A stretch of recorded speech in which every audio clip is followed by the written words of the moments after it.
Okay, good morning. Today we take the remaining problems on torsion. Now the problem is, I read the problem. Now I think you have remembered all the formulas of torsion. What is the torsional equation? T upon IP is equal to C theta upon L is equal to Fs upon R. Okay, where T means turning moment, IP means polar moment of inertia, C means modulus of rigidity, theta means angle of twist in radian, L means length of shaft, Fs means maximum shear stress, and R means radius of shaft. Now I read the problem. A shaft has to transmit 105 kilowatt. The main purpose of shaft is to transmit the power. Now a shaft has to transmit 105 kilowatt at 160 RPM, revolutions per minute. Now if the shear stress is not to exceed 65 Newton per mm square and twist in the length 3.5 meter, must not exceed 1 degree. Find the diameter of the shaft. Take modulus of rigidity, that C is 8 into 10 raised to 5 Newton per mm square. Okay, now I read the problem again. Now what is the given things? A shaft is to transmit a power. Power is given as P is equal to 105 kilowatt. Now it is rotating, the shaft is rotated at the speed of 160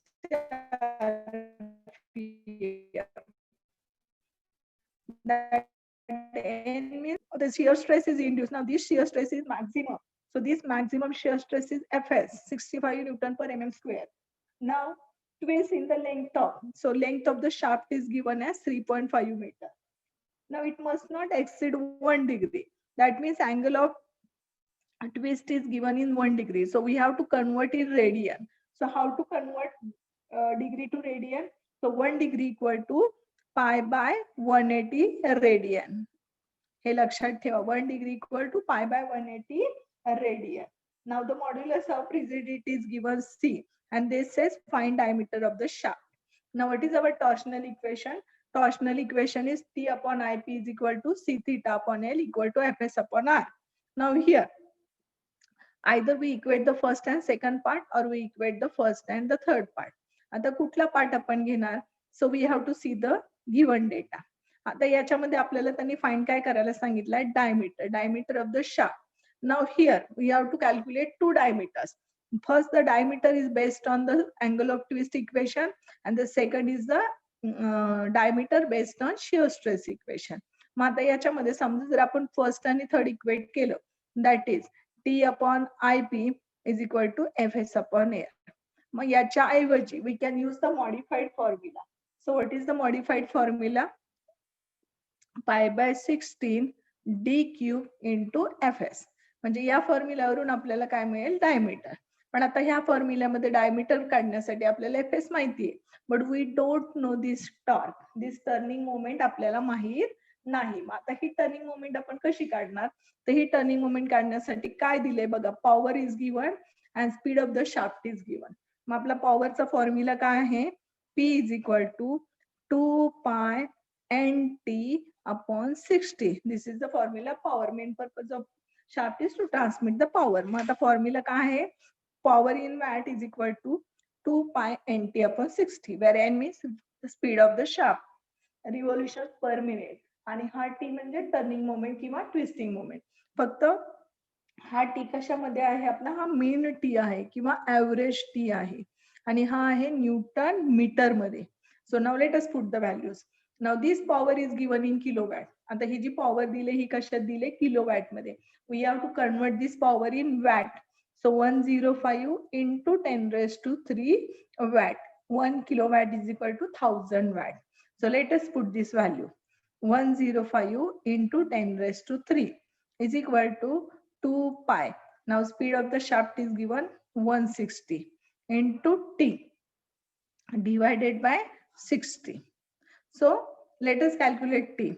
So T mean is equal to 105 into 10 raised to 3 into 60 divided by 2 pi into 160. काय केलं आपण? T मीन इथेच ठेवला, हा 60 multiplied झाला आणि 2 pi into 160 हा इथे डिवाइड झाला. So after calculation we got T mean is equal to किती व्हॅल्यू मिळाली आपल्याला याची? 6266.72 न्यूटन मीटर. कारण हा टी कशात असतो? न्यूटन मीटर मध्ये. ओके, पण आपल्याला जो टी हवाय तो कशामध्ये हवाय? न्यूटन mm मध्ये. So let us convert it into newton mm. 62.72 into 10⁻³ newton mm. 1 meter equal to 1000 mm. आता नीट लक्षात घ्या. आता हा जो टी मीन दिला आपल्याला, तर त्यांनी आपल्याला काही रिलेशन दिले का? मॅक्झिमम टॉर्क आणि मीन टॉर्क काही रिलेशन दिलेलं नाही. त्यामुळे हा जो टी आहे तोच आपला मॅक्झिमम टॉर्क आणि तोच आपला काय आहे? Mean torque. So let us put this value of maximum torque in our equation. So this is your mean or maximum torque. Now what is our torsional equation? T is equal to pi by 16 d cube into fs. So let us write that equation. Pi by 16 d cube into fs. नीट लक्षात घ्या, या formula मधला जो T आहे हा maximum torque असतो आणि तो कशात असतो? Newton mm. हा जो टी आहे हा याच्यावरूनच हा फॉर्म्युला तयार झालाय, बरोबर की नाही? मग याच्यामधला हा जो टी आहे हा काय आहे? मॅक्झिमम आहे आणि तो आहे न्यूटन mm मध्ये. मग आपण हा कशात काढला? न्यूटन mm मध्ये आणि maximum. So let us put the value now. 6266.72 into 10⁻³ is equal to pi by 16 d cube, because d cube we don't know. आणि fs किती आहे? Maximum shear stress 65. Now we want d cube. So d cube एका बाजूला घ्या, remaining terms we take the on the another side. So 6266.72 into 10⁻³ into 16 divided by pi into 65 is equal to d cube. आता हे जे काय answer आहे हे काय आलं? d cube. So from that we calculate d. So what is the value of d? किती आला हा d आपला? 78.89 or we can say approximately 79. 78.89 हे असं आन्सर ठेवलं तरीही चालणार आहे. मग हा डायमीटर कशावर मिळाला? तर हा कशावर मिळाला? Based on shear stress equation. Based on shear stress equation. आता let us find another diameter. आता इथं आपल्याला 2 डायमीटर काढायला लागतात, कारण एक डायमीटर आपण काढला शियर स्ट्रेसच्या इक्वेशन वरून. आता दुसरा डायमीटर काढणार अँगल ऑफ ट्विस्टच्या इक्वेशन वरून. Okay, so let us right the formula. T upon IP is equal to C theta upon L is equal to Fs upon R. आता आपण काय केलं होतं? फर्स्ट आणि थर्ड इक्वेट केलं. Now let us equate first and second. So T upon IP is equal to C theta upon L. आता T आपल्याला माहिती आहे. Just we have calculate 6266.72 into 10⁻³. Now what about IP? आता IP म्हणजे काय? I write here, see. IP म्हणजे काय? Polar moment of inertia. That is Ixx plus Iy. Now what is Ixx? Pi by 64 d⁻⁴. आणि Iy काय? Same, because it is a circular shaft. And for solid circular shaft, Ixx and Iy both are same. त्यामुळे Ixx आणि Iy दोघांची value काय झाली? Same आली. So this is nothing but 2 into pi by 64 d⁻⁴. So what is IP?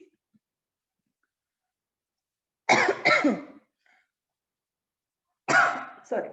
So pi by 32 d⁻⁴. So he value आपण इथं put करू शकतो instead of IP. So we put pi by 32 d⁻⁴ is equal to, आता C. What is the value of modulus of rigidity? Modulus of rigidity is given 8 into 10⁵. So we put here 8 into 10⁵ into, now theta. Theta किती put करणार आता? Theta आपल्याला दिलाय 1 degree. मग तो आपण convert कशात केला? रेडियन मध्ये. That is pi by 180 radian. So let us right pi by 180 radian divided by. Now what about length of shaft? Length of shaft is given 3.5 meter, but it is given in meter. We have to convert in mm. So 3.5 into 10 raised to 3. So in this equation only unknown is d. So let us calculate this d. आता for simplification काय करूया, हा D raise to 4 आपण तिकडे घेऊ आणि नको असलेल्या सगळ्या व्हॅल्यू आपण दुसरीकडे शिफ्ट करू. So let us take 66.72 into 10 raised to 3. हे खाली डिवाइड आहे ते इकडे मल्टिप्लाय होते. So 3.5 into 10 raised to 3. Okay, हा डी रेस टू 4 इकडे गेला. हे pi by 32 as it is. आता इकडचं हे सगळं इकडे डिवाइड होईल. So 8 into 10 raised to 5 into pi by 180. आणि हा डी रेस टू 4 इकडे गेला. बरोबर, काय केलं बघा आपण, हा डी रेस टू 4 आपण इकडे घेतला आणि हे इथलं सगळं मल्टिप्लाइड आहे, हे इकडे डिवाइड झालं. हे इथलं डिवाइड आहे ते वरती मल्टिप्लाय झालं. आता फॉर सिम्प्लिफिकेशन हे 32 आपण वर घेऊयात, हे 180 पण वर घेऊयात. तुम्ही कॅल्सी मध्ये डायरेक्ट असं टाकलं ब्रॅकेट मध्ये आणि केलं सॉल्व तरी चालणार आहे. हा, so let us take this in the numerator. 32 into 66.72 into 10 raised to 3 into 3.5 into 10 raised to 3 into हे 180 वर घेऊया, divided by pi into 8 into 10 raised to 5 into pi is equal to d raised to 4. आता हे जे answer येईल हे काय आहे, d raised to 4. याचा दोनदा तुम्ही रूट घेतला, then you will get the value of d, and that diameter is 112.5 mm. आता हा डायमीटर कशाच्या बेस्ड आहे, it is based on angle of twist equation. Angle of twist equation. So now we have two diameters. कुठले आले, एक diameter आला based on shear stress equation, that is 79 किंवा 78.89, आणि हा दुसरा डायमीटर आला 112.5. मग यातला कुठला diameter we have to choose? So always we have to choose the greater of the two values. So we have to say the required diameter is 112.5, कारण हा काय आहे, मोठा आहे. So this is the answer. So आपल्याला टॉर्शनच्या equation मध्ये problems मध्ये we have to find any one of unknown. ह्यातलं काहीतरी विचारतात. कधी म्हणतात टॉर्क काढा, कधी म्हणतात मॉड्युलस ऑफ रिजिडिटी, कधी शियर स्ट्रेस, कधी लेंथ ऑफ शाफ्ट, कधी रेडियस ऑफ शाफ्ट, कधी हा डायमीटर. सो इथं डायमीटर काढायला सांगितलं होतं. आता इथं त्यांनी काय दिलं होतं आपल्याला, आधी पॉवर दिले. Power is given. ह्या पॉवरच्या फॉर्म्युल्यावरून आपण काय काढून घेतला, टी घेतला, टॉर्क काढून. पण त्या पॉवरच्या फॉर्म्युल्यातला हा टॉर्क कसा असतो, मीन असतो, आणि तो कशात असतो, न्यूटन मीटर मध्ये. तो आपण कन्वर्ट करून घेतला न्यूटन mm मध्ये. आता मीन टॉवर आणि मॅक्झिमम टॉर्क यातलं काहीच रिलेशन नाहीये, त्यामुळे हाच आपला मीन टॉर्क, हाच आपला मॅक्झिमम टॉर्क. याच्यावरून आपण काय काढलं, मग डायमीटर काढलं. कुठलं इक्वेशन वापरलं आपण, we use the modified formula. याच्यावरून आपल्याला एक डायमीटर मिळाला बेस्ड ऑन शियर स्ट्रेस. हा आलं तुमचं 78.89. सेकंड आपण यूज केलं फर्स्ट हाफ पार्ट, म्हणजे अँगल ऑफ ट्विस्ट इक्वेशन. याच्यामध्ये व्हॅल्यू पुट केले आपण, त्याच्यामध्ये आपल्याला डायमीटर मिळाला 112.5. मग आता ह्या दोन डायमीटर पैकी कोणता डायमीटर घेणार आपण, required diameter is the bigger one. So we use this bigger diameter. Okay, so this is the first problem. Now let us solve the another problem. आता याच्यामध्ये, आता इथे कसं आपल्याला रिलेशन्स काही दिलेलं नव्हतं. Sometimes the relation is given, that mean torque आणि मॅक्झिमम टॉर्क मध्ये. So let us solve the one problem like the relation is given. Okay, so the next problem is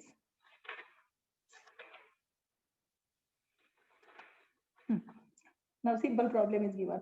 A shaft is required to transmit 25 kilowatt power. म्हणजे power is given 25 kilowatt.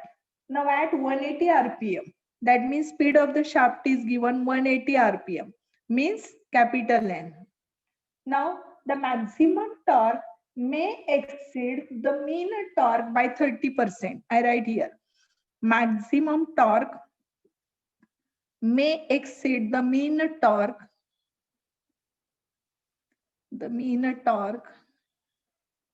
by 30%.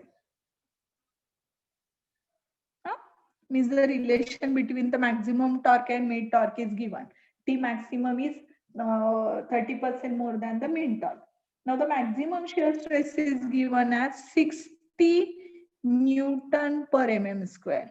So Fs is given. And this is determine the minimum diameter of the shaft. Now I read the problem again. A shaft is required to transmit 25 kilowatt power at 180 rpm. The maximum torque may exceed the mean torque by 30%. Now the maximum shear stress is 60 Newton per mm square. And this says find the minimum diameter of the shaft. Now the problem is similar. आता जो solve केला तसाच आहे. फक्त याच्यामध्ये त्यांनी relation दिले. And again, angle of twist, then modulus of rigidity, that is not given. मग आता इथे काय करणार आपण, पॉवरचा फॉर्म्युला दिला आपल्याला. काय पॉवरचा formula, P is equal to 2 pi NT upon 60. मग आता या पॉवरच्या फॉर्म्युल्यावरून आपण काय काढून घेऊया, टॉर्क. आता पॉवर कशामध्ये दिले, किलोवॅट मध्ये. आपल्याला कशामध्ये लागतं, वॅट मध्ये. So how to convert kilowatt to watt, 1 kilowatt equal to 1000 watt. So 25 into 10 raised to 3 is equal to 2 pi. Now what is the speed of the shaft is given? Speed of the shaft is given 180 rpm into T. आता हा T कोणता आहे, mean torque divided by 60. So आता cross multiplication करू. T mean इथेच ठेवू. Remaining terms we transfer to the another side. So 25 into 10 raised to 3 multiplied by 60. हे इकडे multiply केलं. Now this goes into the denominator. So into 180 is equal to T mean. मग आता हा T mean ची value किती आली mean torque ची? The calculation is 1326.29 Newton meter. आता नीट लक्षात द्या, हा तुमचा मीन टॉर्क आला आणि तो कशामध्ये आला, न्यूटन मीटर मध्ये आला. आता आपल्याला जो फॉर्म्युला आहे आपला टॉर्कचा, त्या फॉर्म्युला मधला टॉर्क कशामध्ये असतो, मॅक्सिमम असतो आणि तो असतो न्यूटन mm मध्ये. मग आता याचा आपण आधी करून घेऊयात न्यूटन mm मध्ये. So T mean is equal to 1326.29 into 10 raised to 3 newton mm. मीटरचं कशामध्ये केलं का, mm मध्ये conversion. Now we multiplied by 1000. पण हा अजूनही कसा आहे, मीन टॉर्क. आता मगाशी जो in previous problem they didn't give any relation between mean torque and maximum torque. काही रिलेशन दिलेलं नव्हतं, म्हणून आपण तो मीन टॉर्क तोच आपला काय घेतला, मॅक्झिमम टॉर्क. पण आता इथं आपल्याला त्यांनी हे रिलेशन दिलेलं आहे की maximum torque may exceed the mean torque bye 30%. मग आता ते कसं घेणार, तर आपला हा जो टी मॅक्स आहे तो मिनिमम टॉर्क मीन टॉर्क पेक्षा कसा आहे, 30% more. So we take 1.3 T mean. 1.3 T mean. कारण आता आपण कसं घेतो हे, की समजा आपला 30% मोर असेल. आता मी हे दुसऱ्या पेजवर तुम्हाला एक्सप्लेन करते का. आता पहा कसं दिलंय, टी मॅक्स आपला किती दिलेला आहे, की 30% जास्त आहे. म्हणजे तुमचा टी मीन आणि त्याच्यापेक्षा किती जास्त आहे, 30%. म्हणजे 30 डिवायडेड बाय 100. याच्यापेक्षा कसा आहे, तो जास्त आहे. नीट लक्षात घ्या, ही टर्म समजून घ्या. आता काय दिले त्यांनी, 30% जास्त आहे टी मीन पेक्षा. म्हणजे T max equal to T mean plus हे 30% जास्त. Now we simplify this. आता समजा हे टी मीन कॉमन काढलं मी, तर काय दिसेल, 1 प्लस 0.3. टी मीन काय घेतलं, कॉमन घेतलं. सो 1 प्लस 0.3 म्हणजेच काय हे आलं 1.3 टी मीन. म्हणजे तुमची जी काही टी मॅक्सिमम असेल तो काय असणार आहे, 1.3 इंटू टी मीन. समजा मी म्हटलं असतं 40% जास्त आहे, 40%, तर काय म्हटलं असतं, 1.4 टी मीन. समजा म्हटलं असतं मी 25% जास्त आहे, तर आलं असतं 1.25 टी मीन. 20% जास्त आहे तर 1.2 T mean. Okay, have you understood this? 30% जास्त आहे म्हणजे टी मीन प्लस हे 30% म्हणजे 30%. So now let us write this value here. आता 1.3. आता टी मीन आपण हे काढलंय 1326.29 into 10⁻³ So what is the answer of T max? किती आन्सर आलं? तर 1724178.55 न्यूटन mm. आता नीट लक्षात घ्या, हा आपला काय आला आता मॅक्सिमम टॉर्क जो आपल्याला हवा आहे आणि तो कशात आला? Newton mm. हा जो टी आला होता हा कशात आलता बघा, हा मीन टॉर्क होता. पॉवरच्या फॉर्म्युल्यावरून जो टी मिळतो हा काय आहे? तुमचा मीन असतो आणि तो कशात असतो? Newton meter. हा आपण डायरेक्ट आपल्या टॉर्कच्या फॉर्म्युल्यामध्ये वापरू शकत नाही, कारण टॉर्शनच्या फॉर्म्युल्यातला टी का असतो? आपला टॉर्शनचा फॉर्म्युला काय बघा, T upon I P is equal to C theta upon L is equal to F S upon R. ह्या फॉर्म्युल्यातला जो टी आहे हा टी कशात असतो? Newton M M. आणि तो कशात आहे? कोणता असतो? इट इज टी मीन किंवा ऍव्हरेज टॉर्क. पण आपल्याला कोणता टी लागतो? मॅक्झिमम, आणि तो लागतो न्यूटन एम एम मध्ये. आणि आपल्याला पॉवरचा जो टी मिळतो हा मीन असतो आणि तो कशात असतो? Newton meter. मग आपण त्याचं कन्व्हर्जन केलं. जर त्यांनी काही रिलेशन दिलेलं नसेल असं की टी मॅक्स हा जास्त आहे 30% 40%, तर जो काही टी मीन आलाय आपला तोच आपण काय घ्यायचा? T max. आता ह्याच्यातलं this is the torsional formula. Now in this formula what are the given things? बघा, C is not given, modulus of rigidity, theta angle of twist is not given, length of the shaft is also not given. म्हणजे आपल्याला कुठला part घ्यावा लागेल? First and third, because maximum shear stress is given. Maximum shear stress आपल्याला दिलेली आहे. म्हणजे आता नीट पहा, मगाचा जो प्रॉब्लेम होता त्याच्यामध्ये आपल्याला सी, थीटा आणि एल पण दिलेलं होतं, म्हणून आपण तोही अँगल ऑफ ट्विस्टचं इक्वेशन घेतलं. पण आता आपल्याला हे this given data is not, this modulus of rigidity, angle of twist and length of shaft is not given. म्हणून आपण कुठलं यूज करतोय? फर्स्ट आणि थर्ड. मग आता याच्या ऐवजी we use the modified formula. So what is our modified formula? T is equal to pi by 16 d cube into fs. हा तुमचा मॅक्झिमम टॉर्क आहे. मग किती आहे maximum torque? 1724178.55 is equal to pi by 16 D cube. Diameter काढायचंय आपल्याला आणि maximum shear stress किती दिली आहे बघा, इथं 60 दिली आहे. So we use this maximum shear stress 60. So let us solve. 1724178.55 into 16 divided by pi into 60 is equal to d cube. So we keep d cube on one side, remaining terms we transfer the another side. This 16 goes in the numerator and this pi into 60 goes in the denominator. So after calculating, we got diameter as 52.7. म्हणजे आपल्याला इथे किती diameter मिळाले? एकच. It is based on shear stress equation. So this is your what? Required diameter. म्हणजे प्रॉब्लेमची procedure same, फक्त इथे आपण काय केलं?